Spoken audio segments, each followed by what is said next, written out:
A major question is echoing through the halls of the J. Edgar Hoover building, reverberating from the highest offices to the most ordinary cubicles. The future of Deputy FBI Director Dan Bongino is at the center of a storm that has gripped not just the Bureau, but the entire law enforcement community. Will Deputy FBI Director Dan Bongino remain in his influential post, or is his tenure at the FBI coming to an abrupt end? The uncertainty is fueling speculation and anxiety among agents and staff alike. This isn't just a routine personnel matter, it's a pivotal moment for the FBI, one that could have far-reaching consequences for the agency's mission, morale, and public image. The media is camped outside, eager for any sign of what's to come. According to sources close to the situation, Bongino's decision is expected within weeks. The outcome will not only shape the Bureau's direction and internal climate, but also send a message to other federal agencies about the cost and reward of bold reform.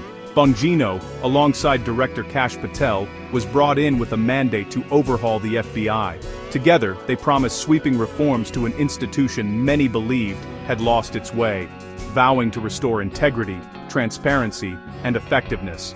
Now, with Bongino possibly on the verge of departure, the sustainability of those reforms is in doubt. Some insiders worry that without his leadership, the momentum for change could stall or even reverse. The stakes are high, not just for the FBI, but for public trust in the agency. The Bureau's reputation has been battered in recent years, and the outcome of this leadership question could either help rebuild confidence or deepen skepticism.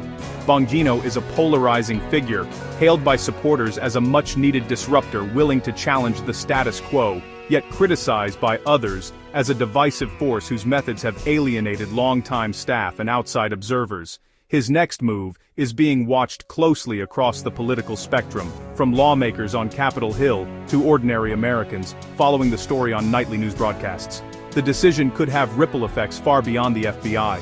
For some, Bongino's departure would be a blow to reform efforts, a setback for those who believe the Bureau needs to keep pushing for change. For others, it's seen as a chance to restore stability and return to more traditional ways of operating. Ultimately, the decision rests with Bongino himself. The coming weeks will determine whether the FBI continues its assertive reform agenda or enters another period of uncertainty and transition. The pressure is mounting, and every day brings new rumors and speculation. The answer to this question will define not only this controversial era, but also set the FBI's course for years to come. All eyes are on Bongino, as the Bureau and the nation waits for his next move.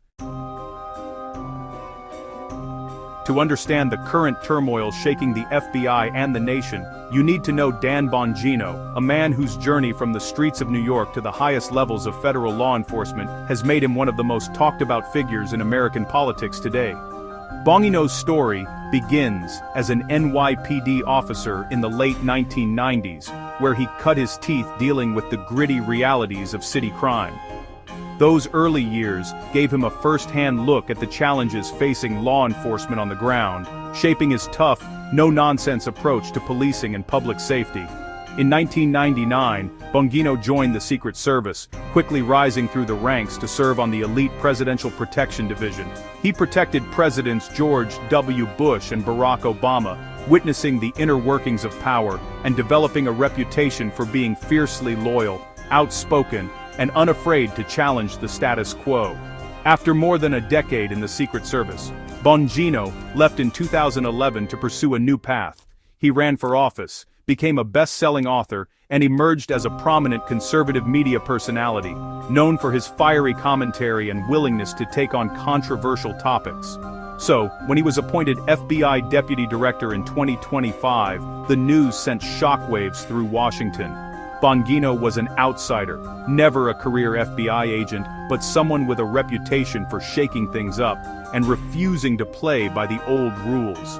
His supporters hailed him as the perfect disruptor, someone who could bring real change to a bureaucracy they saw as stagnant.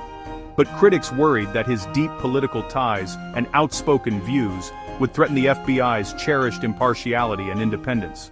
As the new second-in-command, Bongino was charged with helping Director Patel implement sweeping reforms, an ambitious agenda that would test his leadership and challenge the agency's traditions. Drawing on his diverse background, Bongino brought a confrontational, unapologetic style to the Bureau's top ranks. He was determined to make his mark, insisting that the FBI needed bold leadership to restore public trust and effectiveness. From the start, Bongino made it clear he wasn't a typical bureaucrat. He promised to lead with conviction, even if it meant ruffling feathers or facing fierce opposition from within and outside the agency. His unconventional path and outspoken nature set the stage for both enthusiastic praise and intense conflict, making him a lightning rod for debate. Now, as the FBI faces unprecedented scrutiny, Dan Bongino's future, and the future of the Bureau itself, hangs in the balance at the center of a national conversation. In the heart of Washington, a city where rumors can shape reality overnight, whispers about Bongino's imminent departure from the FBI have spread like wildfire. The corridors of power are abuzz, with speculation echoing from one office to the next. Some reports have gone so far as to claim his office is already being cleared out, moving boxes stacked in the hallway, personal effects quietly removed. For many, this has become a powerful symbol of failed reform and the end of an era. Yet sources close to Bongino push back against these dramatic accounts. They insist he's still very much engaged, weighing his options carefully, and that the stories of his departure are exaggerated, if not entirely fabricated. The truth, as is often the case in Washington, is far less sensational. Bongino stands at a crossroads, caught between competing pressures, not fleeing in disgrace as some would have the public believe. These swirling rumors reflect the deep divisions within the Bureau and beyond. Critics see Bongino as an outsider who never truly fit in, a reformer whose ideas clashed with entrenched interests. Meanwhile, his supporters argue that he's the target of a coordinated campaign to undermine any real change. For some, the image of an empty office is proof that the old guard is reclaiming control, eager to restore the status quo and erase any trace of his influence. For others, it's nothing more than wishful thinking, rumors spread by those who have always resisted change and now hope to see it fail. The reality, however, is far more nuanced. Bongino's future remains uncertain, and the entire Bureau is left in a state of suspense, waiting to see what will happen next. Whether his office is truly empty or not, one thing is clear. The question of Bongino's continued presence, and the fate of his reforms, still looms large over Washington. The speculation about Bongino's future was fueled by a scathing 115-page report from a coalition of current and former FBI personnel. The report accused the new leadership of leaving the Bureau adrift, with morale and purpose at an all-time low. It claimed Patel and Bongino's sweeping changes created chaos, sidelined experienced agents, and discarded protocols without clear replacements. The document described a climate of fear, arbitrary performance metrics, and a politicized agenda. Leaked to the media, the report became a rallying point for critics who saw the reforms as damaging. It painted a picture of an FBI weakened and divided by outside attempts at reform. The internal report sparked a wave of criticism against Patel and Bongino. Detractors argued the duo lacked the experience and temperament to lead the FBI, pointing to their political backgrounds as evidence. Critics claimed the Bureau was being politicized, with decisions based on loyalty rather than merit. The report's anecdotes of sidelined agents fueled fears that impartial investigations were at risk. Media coverage amplified these concerns, shaping public perception of a leadership team under siege. The narrative, Patel and Bongino's reforms were causing chaos and eroding the FBI's core mission. Bongino and Patel didn't stay silent. They launched a vigorous defense. They dismissed the criticism as backlash from a small, entrenched faction loyal to the old FBI leadership. Their argument, their responsibility is to the American people, not the bureaucracy. They framed resistance as proof their reforms were working, not failing. Bongino and Patel positioned themselves as courageous reformers, willing to challenge a complacent system. Their message: the discomfort is a necessary step toward restoring the FBI's integrity.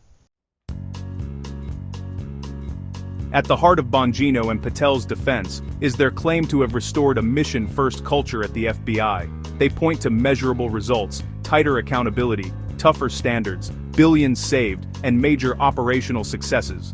Bongino highlighted the arrest of 449 child predators and the rescue of 224 children in his first 3 months. They argue these results prove the reforms are working, shifting focus from internal dissent to public safety. Fiscal responsibility is another pillar, cutting within staff sen.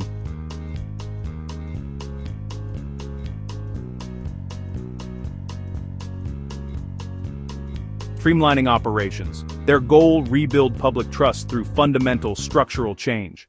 The pain of transition, they say, is the price for a stronger, more effective FBI. Bongino has taken his defense public, using social media to bypass traditional channels and counter critics directly. He's accused journalists of relying on gossip from disgruntled ex-employees, framing the opposition as a bitter minority. His online strategy energizes supporters and puts critics on the defensive. Bongino presents the conflict as a choice: mission-first reforms or a return to the old guard. His combative style, familiar from his media days, now defines his government role. Supporters see transparency, detractors call it unprofessional and politicizing. Regardless, Bongino's online presence is now central to the battle for the FBI's future. The public fight is unprecedented for a deputy director, and it's shaping the narrative. As of December 16, 2025, the FBI stands at a crossroads. Bongino's decision will either reaffirm the reform agenda or mark its end. If he stays, the fight with the old guard intensifies. If he leaves, critics will claim victory and push for a return to tradition. His departure could halt or reverse reforms, leaving the Bureau to heal its divisions. For allies, it's a setback. For opponents, a chance to restore stability. The debate over Bongino's legacy will linger. Was he a necessary reformer, or too divisive to succeed? This is more than a personnel dispute. It's a battle for the FBI's soul. The outcome will shape the agency's future and public trust for years to come.